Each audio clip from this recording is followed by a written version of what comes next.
Hello students, कैसे हैं आप सभी। आई होप आप सभी बहुत अच्छे होंगे। एंड जैसा कि आपको पता है, आपका जो टीजीटी कमीशन वो इस साल हो जाएगा। मैक्सिमम पॉसिबिलिटी है, इलेक्शन के चलते अभी थोड़ा सा लेट हो सकता है, लेकिन आप देख पाएंगे जितना भी पूरा सिस्टम बन रहा है तो दिसंबर तक जो है मे बी आपका एग्ज़ाम आराम से हो जाएगा। तो जिन बच्चों ने अभी बिल्कुल भी तैयारी नहीं की है उनके पास काफ़ी अच्छा मौका है कि वो अपने एग्ज़ाम की तैयारी कर सकते हैं। तो इसीलिए अब हम आपके लिए फ्री ऑफ कॉस्ट जो है वी आर अकेडमी चैनल के ऊपर जो है काफ़ी इंपॉर्टेंट क्वेश्चंस तो लेकर आएंगे डेली। तो इसीलिए आज हम आपके पास लेकर आए हैं स्टार्टिंग से। तो सबसे पहले जो प्रीवियस ईयर के क्वेश्चंस हैं उनको हम स्टडी करेंगे। एंड जो वी आर अकेडमी का चैनल है इसके ऊपर आपको देखने को मिलेगा फिजिक्स की टर्म्स, मैथमेटिक्स हो गया, जीके, एंड जो एनसीईआरटी केमिस्ट्री का चैनल है जो आपको हमारे वी आर अकेडमी चैनल के नीचे ही दिख जाता है। में 10K सब्सक्राइबर जो हैं ऑलरेडी प्रेजेंट हैं। वो वहाँ पे आपको केमिस्ट्री से रिगार्डिंग पूरा का पूरा कंटेंट देखने को मिलेगा। क्लियर। आज हम इसी वीडियो में आपके पास फिजिक्स एंड केमिस्ट्री के जो क्वेश्चंस हैं, कहाँ से आए हैं, कौन सा सिलेबस है, उसके बारे में यहाँ पे बात करेंगे। ये प्रीवियस ईयर क्वेश्चन पेपर है जिसमें 170 क्वेश्चन जो है आपके पास पूछे जाते थे। तो चलिए ज़्यादा समय ना लेते हुए इस वीडियो को शुरू करते हैं। आप देखेंगे बहुत बेसिक और बहुत आसान क्वेश्चन है, बस थोड़ा सा आपको अपनी प्रिपरेशन को स्ट्रॉन्ग करने की ज़रूरत है। फर्स्ट क्वेश्चन है हमारे पास electromagnetic forces.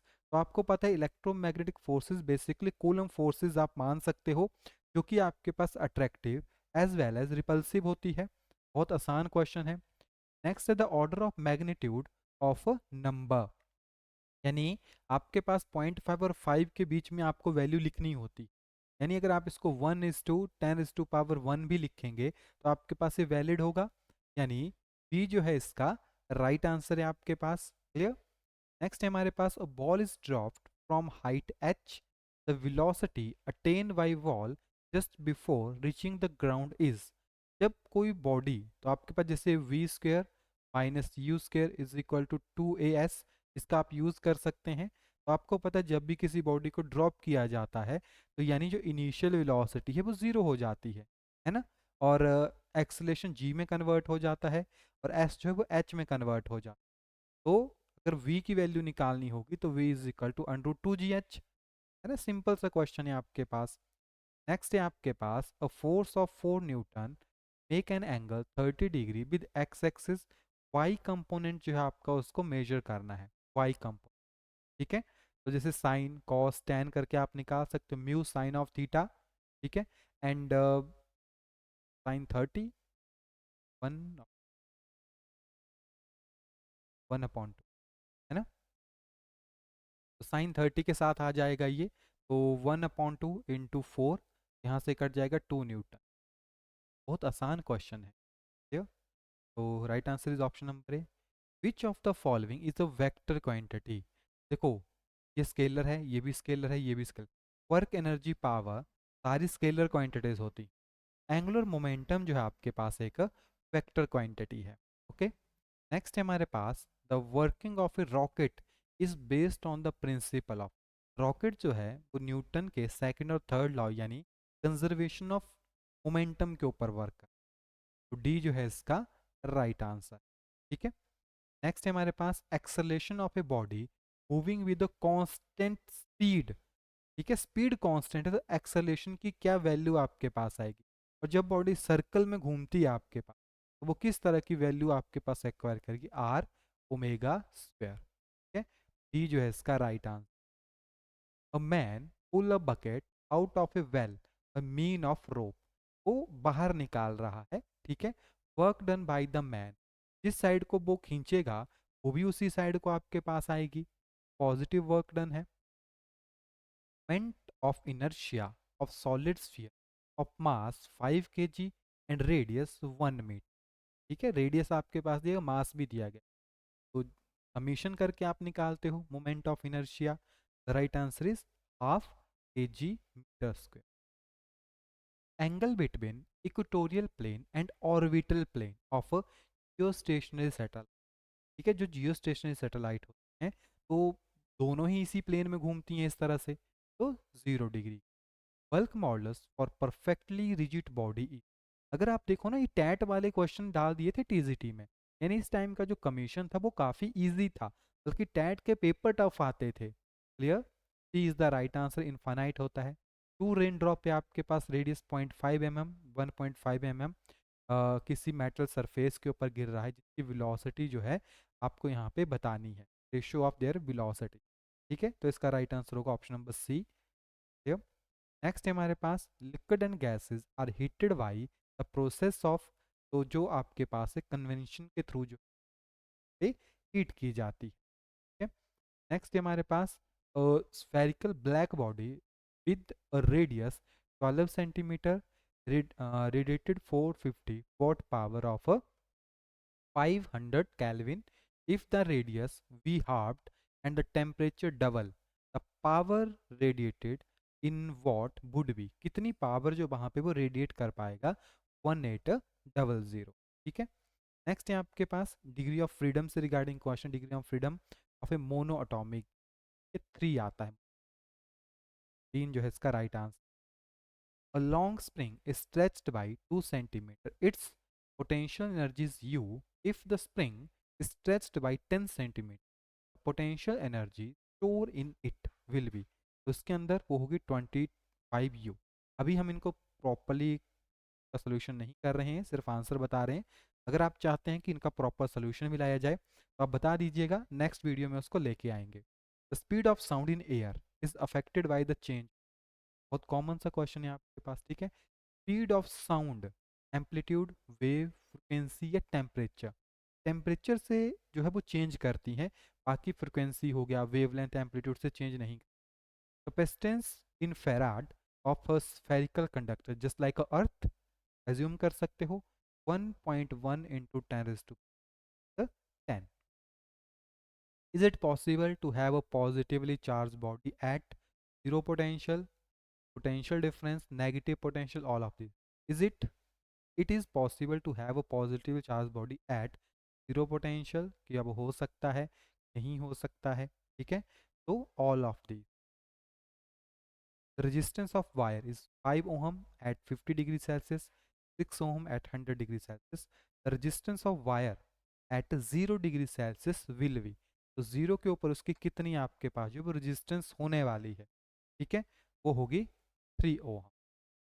If the length of the wire is double its conductance, resistance क्या करती है, इंक्रीज करती है आप, है ना, रेजिस्टेंस पे उल्टे कंडक्टेंस आपके पास है, तो ये क्या हो जाएगा आपके पास हाफ्ड, ये आधी हो जाएगी।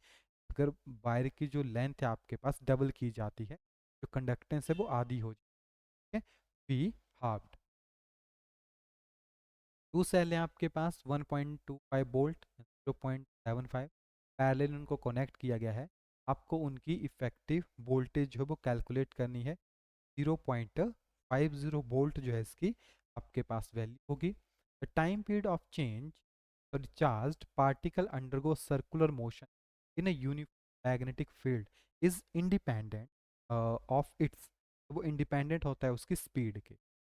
The magnetic moment of a diamagnet atom is, जो मैग्नेटिक मोमेंट होती है आपके पास डाई मैग्नेटिक एटम की, वो कितनी होगी, वो बेसिकली इक्वल टू 0 होगी। साइक्लोट्रॉन इज यूज टू एक्सलेट, तो वो बेसिकली पॉजिटिव चार्ज पार्टिकल को क्या करता है, एक्सलेट, का मास नहीं होगा, वो उसको एक्सलेट नहीं कर सकता है, तो बेसिकली पॉजिटिव चार्ज आयंस वो क्या करेगा, वो एक्सलेट करेगा। वैसे न्यूट्रॉन का मास भी होता है, अगर इनडायरेक्टली अगर आप देखें तो, है ना, इलेक्ट्रॉन हो गया, नेगेटिव चार्ज पार्टिकल का नहीं होता। एन इलेक्ट्रोमैग्नेट यूज्ड, तो उसमें सॉफ्ट आयरन कोर जो वो यूज की जाती है, जो आपके पास electromagnet. The angle of dip at the magnetic equator, angle of dip जो है मैग्नेटिक इक्वेटर के ऊपर 0 डिग्री के ऊपर होता है। एन इंडक्टर में स्टोर एनर्जी इज, तो जो इंडक्टर है आपके पास वो किस तरह की एनर्जी को स्टोर करता है, मैग्नेटिक फील्ड में store energy, the magnetic field. In Lenz law there is conservation of energy. Next है आपके पास transformer work on the principle of mutual induction, बहुत आसान क्वेश्चन है। If current flow in a conductor change by 1%, power will change, तो power change होगी 2%। Thermopiles is number of thermocouple connects in, वो connect किए जाते हैं आपके पास सीरीज में। Red light differ from blue light in, basically speed, intensity, amplitude का फर्क नहीं पड़ता, फ्रिक्वेंसी अलग होती है, frequency. Polarise light can be produced by, तो लाइट पोलराइज किसकी वजह से होती है? Due to scattering, due to scattering. A ray of light is reflected at angle 30 degree, angle of incident become double, then the angle of reflection will be, क्या कह रहा है आपके पास? रे light is reflected N angle 30, reflect हो रही है वो 30 के ऊपर, if the angle of incident become double, ठीक है, डबल हो जाए, 60 हो जाए मान लो, तो रिफ्लेक्शन क्या होगा? तो आपको पता है एंगल ऑफ रिफ्लेक्शन हमेशा इक्वल रहता है, बराबर रहता है, वो भी उसके बराबर होगा। Mass of photon at rest, photon का मास जो रेस्ट के ऊपर जीरो होता है। When the hydrogen atom is in its first excited level, its radius is, the hydrogen atom is in its first excited state, then its radius is a 4 time. Okay? A p-n junction has a thickness of the order, उनकी thickness का order होता है 10 raised to power minus 6 centimeter. Hubble law is based on, जो Hubble law है वो basically Doppler effect के ऊपर based, ठीक है। इसके नीचे जो क्वेश्चन है आपके पास वो केमिस्ट्री कह रही है, यहाँ पे इनडायरेक्टली देखा जाए 39 क्वेश्चन जो आपके पास फिजिक्स के हैं, ठीक है। और क्वेश्चन में देखा जाए तो 5 to 10 न्यूमेरिकल्स होंगे, बाकी डायरेक्ट क्वेश्चन है जो आप डायरेक्टली टिक कर सकते हैं, यानी टाइम सेव हो जाएगा इस पेपर में अगर आप इस पेपर को अच्छे से अटेम्प्ट करते हैं। Next, number of molecule, molecule पूछ रहे हैं, 16 ग्राम ऑफ मीथेन, बेसिकली मल 1 मोल की बात आपके पास ये कर रहा है, 6.02 into 10 raised to 23. In which of the following pair the ion are isoelectron, number of electrons जो है उनमें सेम है, ठीक है? तो जैसे सोडियम पॉजिटिव, Mg2 पॉजिटिव, तो इन दोनों में सेम है, Al3 पॉजिटिव O नेगेटिव, इसमें नहीं है आप, इसमें भी सेम है आप, है ना, क्योंकि इसने 2 गेन कर लिए और इसने 1 लॉस कर दिया, दोनों के बराबर हो गए, 11 होते हैं ना इसमें, और इसमें 8, 8 2 10 और इसके भी 11, बोथ ए एंड सी जो है इसका right answer. Which of the following has maximum negative electron gain enthalpy, chlorine की, आपको पता है क्लोरीन की इलेक्ट्रॉन गेन एंथैल्पी ज़्यादा होती है। Structure of CH2 double bond CH2 double bond CH2, structure कैसा होगा? ये एक ही प्लेन में है सारे, अगर आप गौर से देखो, है ना। एंड थोड़ा सा इसके अगर बनाए, डबल बॉन्ड है ऊपर से, लीनियर ही होगा ये, लीनियर में है ना, एक ही प्लेन में लीनियर स्ट्रक्चर है। क्योंकि इनकी हाइब्रिडाइजेशन देखो ज़रा, sp2 है, इसकी भी sp2 है, इसकी भी sp2, ठीक है, और डबल बॉन्ड है, सबसे बड़ी दिक्कत ये है बीच में। विच of the following gas has the highest critical temperature, तो जो वाटर वेपर होते हैं उनका जो क्रिटिकल टेम्परेचर बहुत ज़्यादा होता है। Percentage of free space in body centred cubic unit cell, BCC के अंदर, बॉडी के सेंटर में है, अराउंड 68% स्पेस ऑक्यूपाई करता है, तो 32% स्पेस जो है वो उसमें क्या रहेगा?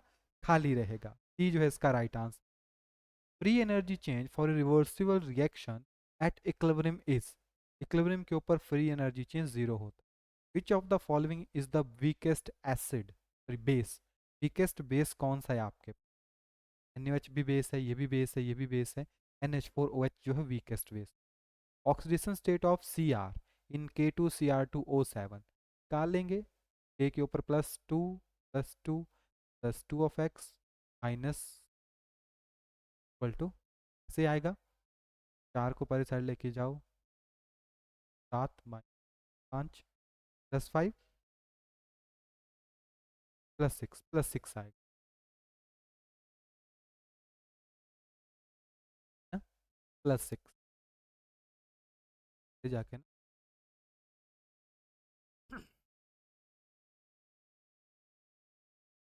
ना, ठीक है, तो नहीं आया ना, 1 मिनट, पोटासियम का +2, 2 है ना, तो एक के ऊपर प्लस होता है, हो गया आपको सी आर का निकालना है। 2 ऑफ एक्स -2 होता है तो 17 इक्वल टू 0। यहाँ 14, 14 ना, ये बन गया यहाँ पे 12 ना, 12 बन गया। परे जाएगा तो माइनस, तो +12 +6। Hydrogen peroxide is obtained by the electrolysis of hydrogen peroxide यानी H2O2। तो बेसिकली वाटर की करेंगे तो भी, लेकिन सल्फ्यूरिक एसिड से, वाटर की करके आपको हैवी वाटर मिलता है, H2O, sulphuric acid. Which of the following use as a moderator heavy water, ये heavy water as a moderator आपके पास। Sodium metal can be store under kerosene oil, ये क्वेश्चन बताने वाला है नहीं, कॉमन सा क्वेश्चन है। नेक्स्ट है dry powder fire extinguisher contain, जो ड्राई पाउडर्स होता है जिसमें आग बुझाने के वो काम आता है, उसमें क्या होता है? NaCO3। कमेंट करके बताइएगा NaCO3 क्या होता है। विच of the following phosphorus is most stable? White तो रिएक्टिव है, रेड भी रिएक्टिव है, ब्लैक इनमें सबसे ज़्यादा स्टेबल होता है अगर देखा जाए तो। ठीक है। Two immersible liquid are separated by, immiscible है तो separate funnel chromatography fractional distillation से आसाम से निकाल सकते, नो मैटर फिर उनका बॉइलिंग पॉइंट कितना है ना। टू इमिसिबल, सॉरी सॉरी, अमिश्रित है ये, इमिसिबल तो आपस में मिक्स नहीं हो रहे, तो उसको सेपरेटिंग फनल से ही निकाल, ज़रूरत ही नहीं है आपको ये करने के ना, इससे तो निकल ही जाएगा। लेकिन जब मिक्स नहीं हो रहे हैं आपस में, इमिसिबल है, तो फनल से आप निकाल सकते हैं। Cinnamic acid on D carboxylation, cinnamic acid है, जब उसकी डी कार्बोक्सिलेशन की जाती है वो आपको क्या देगा? वो आपको स्टायरीन देगा।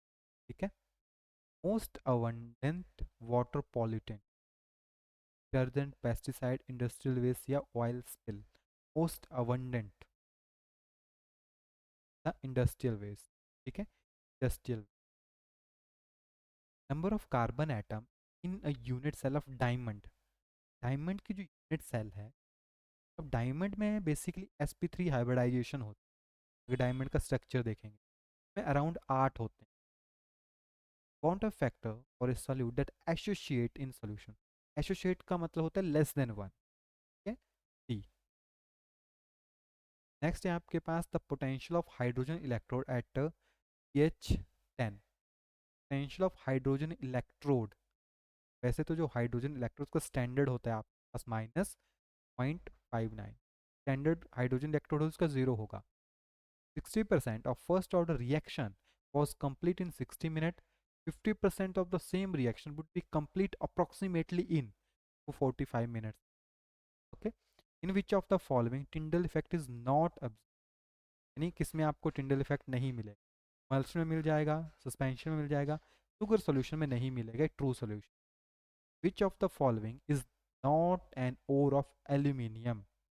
कॉमन कॉमन क्वेश्चन आपसे पूछ रहा है। ठीक है, एल्गेनासाइट, बाकी आपके पास aluminium. Which of the following element does not show allotropy? अब देखो ना, नाइट्रोजन तो आपको पता है कि नाइट्रोजन की एलोट्रॉपिक फॉर्म होती है क्या? नहीं होती। बाकी आगे कोई देखेंगे इनकी मिलेगी आप। ए जो है इसका right answer. The ore which contain both copper and iron, और है इसके अंदर सारी चीजें हों, तो वो है आपके पास chalcopyrite. Chalcopyrite. Which of the following is not consider organometallic? वो है आपके पास सिस्प्लेटिन, एक ऑर्गोमेटालिक। आईयूपीएसी ने डी एच, ऐसे है ये, double bond O, D H S3 बार है, तो बहुत आसान है। टोनिक ग्रुप लगा हुआ है, ओन होगा, नंबर यहीं से होगा 1 4। 2 के ऊपर क्या है? कीटोन है,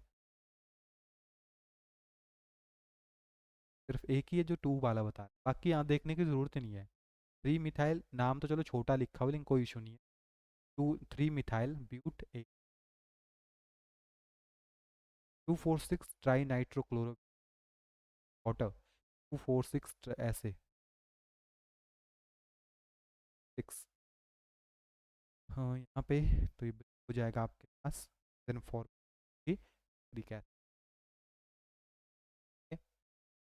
hyaline oxide when react with Grignard reagent yield, तो आपको क्या मिलेगा यहाँ पे, प्राइमरी अल्को। ये सारी चीज़ें अब याद रखने वाली, ठीक है। ऑर्गेनिक में आपको बहुत चीज़ें याद रखनी पड़े। Which of the following is use as test for aliphatic primary amine, कौन सा टेस्ट यूज होता है, isocyanide. Nucleic acid are the polymer of nucleic acid, तो बेस और शुगर तो इसमें नहीं हो, ठीक है। में बेसिकली न्यूक्लियोटाइड्स होते हैं, टाइड्स तो नहीं होंगे, न्यूक्लियोटाइड्स होते हैं। Set of all prime number, ये तो फिर मैथ है ना, सेट ऑफ ऑल प्राइम इन होता है, तो मैथ से आपके पास यहाँ पे आप, पर मैथ आसान था। ये 3 पेपर्स हैं जो अभी आपको सिर्फ कमीशन पे देखने को मिल सकते हैं हमारे पास। तीनों पेपर को स्टडी करेंगे, तीनों में 180 180 180 170 170 के अकॉर्डिंग क्वेश्चन है। 120 तक आपका जो मेन पोर्शन है, उसके बाद जो है आपके पास जो अलग पोर्शन, 20 + 70 तक का क्राइटेरिया। तो आज हमने बेसिकली इन क्वेश्चंस को देख लिया। डिटेल सॉल्यूशन हम ऑलरेडी इनके बना चुके हैं पहले, अगर आप प्रीवियस लेक्चर्स देखेंगे जाके, तो इसीलिए अभी सिर्फ हमने आपको, यानी अराउंड कितने क्वेश्चन आए थे इन दोनों से, 70 क्वेश्चन आए, है ना, 70 क्वेश्चन। तो चलिए, बहुत आसान क्वेश्चन थे, इतने आसान भी नहीं बोल सकते। जो रेगुलर पढ़ेगा उसके लिए आसान होंगे, जो रेगुलर नहीं पढ़ेगा उसके लिए आसान नहीं होंगे। मिलते हैं आपके पास नेक्स्ट वीडियो में, तब तक के लिए thank you and have a nice day.